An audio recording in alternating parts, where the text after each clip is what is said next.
ये हम लोग क्लास 9 की ग्रेविटेशन चैप्टर में केपलर्स लॉ पढ़े थे, जिसमें हम आप लोगों को केपलर्स लॉ 3 होते हैं, जिसमें से एक आप लोगों को पढ़ा चुके हैं। आइए सेकंड केपलर्स लॉ पढ़ते हैं। Kepler's second law. According to Kepler's law, each planet revolves around the sun in such a way that the line joining the planet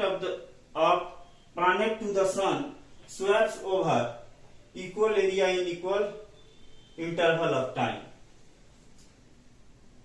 Kepler ने अपने सेकंड लॉ में कहा कि प्लानेट सूर्य के चारों ओर एक खास समय अंतराल में खास डिस्टेंस को कवर करते हैं। ये planet moves faster when it is closer to the sun and moves slowly when it is farther from the sun. Planet सूरज के नजदीक रहता है तो वह तेजी से मूव करता है, और जब प्लैनेट सन से दूर रहता है तो धीरे धीरे मूव करता है। आइए केपलर्स थर्ड लॉ देखते हैं। It states that the mean distance of a planet from the sun is directly proportional to the square of time it takes to move around the sun. Kepler's third law के अनुसार सूर्य से planet के बीच का mean distance proportional होता है planet के द्वारा सूर्य के चारों ओर मूव करने में जो समय लगता है उसके स्क्वायर का। एक बार और बताते हैं। केपलर्स थर्ड लॉ के अनुसार सूर्य और प्लैनेट के बीच का मीन डिस्टेंस प्रोपोर्शनल होता है प्लैनेट के द्वारा सूर्य के चारों ओर चक्कर लगाने में लगा समय का स्क्वायर। स्क्रीनशॉट लीजिए।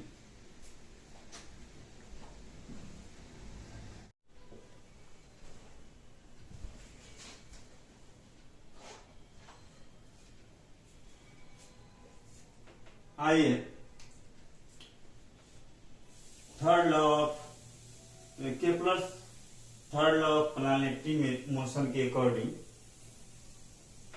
Mean distance of planet from the sun is represented by r and time period is represented by t। r cube proportional होता है t स्क्वायर के। तो जब हम किसी प्रोपोर्शनल को हटाते हैं, इक्वल का साइन देते हैं, तो कोई ना कोई कांस्टेंट लिखते हैं। तो r cube equal to constant into t square हो गया। अब t स्क्वायर को हम इक्वल के इधर लाएंगे तो यहाँ मल्टीप्लीकेशन में, इधर आकर डिवीजन में चेंज होगा। तो R square by T square equal to constant, जहां पे R mean distance of planet from the sun and T equal to time period of the planet around the sun. देखिए third law of planetary motion, Kepler's third law of planetary motion के अनुसार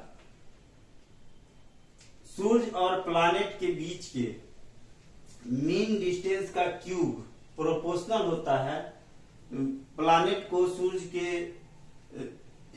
चारों ओर घूमने में जो समय लगता है उसके स्क्वायर का।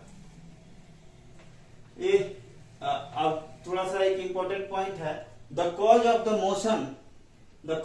Motion of planets is the gravitational force which the sun exerts on them.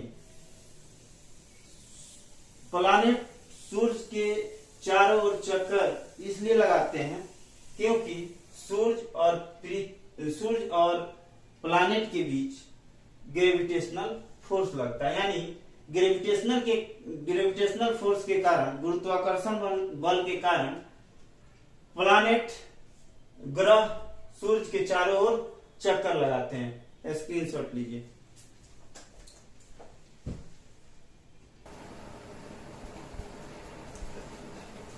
आइए आगे पढ़ना है हम लोगों को Newton Gauss the inverse square rule.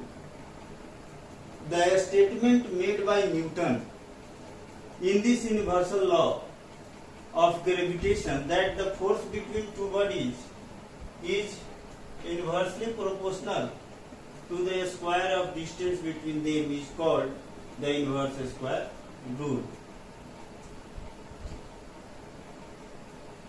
Newton के द्वारा यह स्टेटमेंट दिया गया है। यह यूनिवर्सल ग्रेविटेशनल लॉ है।